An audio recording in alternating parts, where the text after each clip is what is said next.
दुनिया तक पर टॉप 5 में देखिए।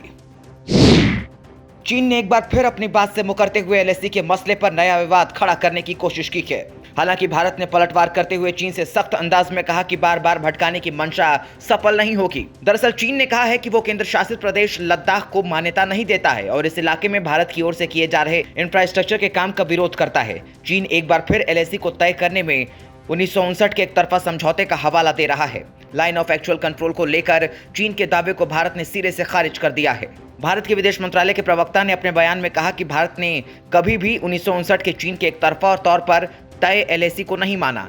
साल 1993 के बाद ऐसे कई समझौते हुए जिसका मकसद अंतिम समझौते तक सीमा पर शांति और यथास्थिति बनाए रखने का था। भारत ने पाकिस्तान के कब्जे वाले गिलगित बाल्टिस्तान में होने वाले चुनावों का कड़ा विरोध किया। भारत का कहना है कि गिलगित बाल्टिस्तान क्षेत्र भारत के केंद्र शासित प्रदेश जम्मू कश्मीर का हिस्सा है, जिस पर पाकिस्तान ने अवैध तरीके से कब्जा किया है। विदेश मंत्रालय की ओर से जारी बयान में कहा गया कि हमने 15 नवंबर 2020 को होने वाले तथाकथित गिलगित बाल्टिस्तान विधानसभा चुनाव की घोषणा के बारे में रिपोर्ट देखी है।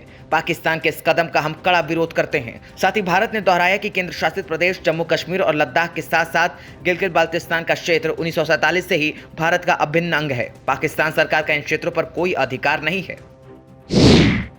पाकिस्तान के प्रधानमंत्री इमरान खान का तत्काल इस्तीफा मांगते हुए मुल्क की प्रमुख विपक्ष पार्टियों ने उनकी सरकार को हटाने के वास्ते देशव्यापी प्रदर्शन के लिए गठबंधन किया और अब ऐलान कर दिया है कि 11 अक्टूबर को इमरान सरकार के खिलाफ विपक्षी पार्टियां रैलियां निकालेंगी। आपको बता दें कि रविवार को हुए सर्वदलीय सम्मेलन में 26 पॉइंट्स वाले एक प्रस्ताव को स्वीकार किया गया। इस सम्मेलन में पाकिस्तान मुस्लिम लीग नवाज, PMLN, जमीयत उलेमा ए इस्लाम फजल, JUIF और कई अन्य पार्टियों ने शिरकत की थी। इस सम्मेलन की मेजबानी पाकिस्तान पीपल्स पार्टी ने की थी।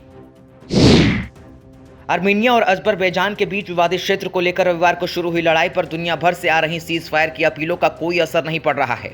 आर्मीनिया और अजरबैजान दोनों एक दूसरे पर घातक हमले करने के आरोप लगा रहे हैं। अजरबैजान कहता है कि इस जंग में उसने आर्मीनिया के 550 सैनिकों को मार गिराया है, तो वहीं आर्मीनिया के अधिकारियों ने कहा कि लड़ाई रात भर जारी रही और अजरबैजान ने सुबह के समय घातक हमले शुरू कर दिए। हालांकि आर्मीनिया के अधिकारी अजरबैजान के दावे को खारिज कर रहे हैं। साथ ही आर्मीनिया ने दावा किया कि अजरबैजान के 4 हेलीकॉप्टरों को मार गिराया गया।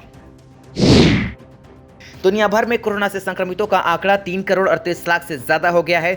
ठीक होने वाले मरीजों की संख्या 2 करोड़ 51 लाख 45 हजार से ज्यादा हो चुकी है। मरने वालों का आंकड़ा 10 लाख 12 हजार के पार हो चुका है। वहीं वॉल्ट डिज्नी कंपनी ने मंगलवार रात जारी बयान में कहा कि थीम पार्क में कम लोगों के आने की वजह से उसके बिजनेस पर गंभीर असर हुआ है।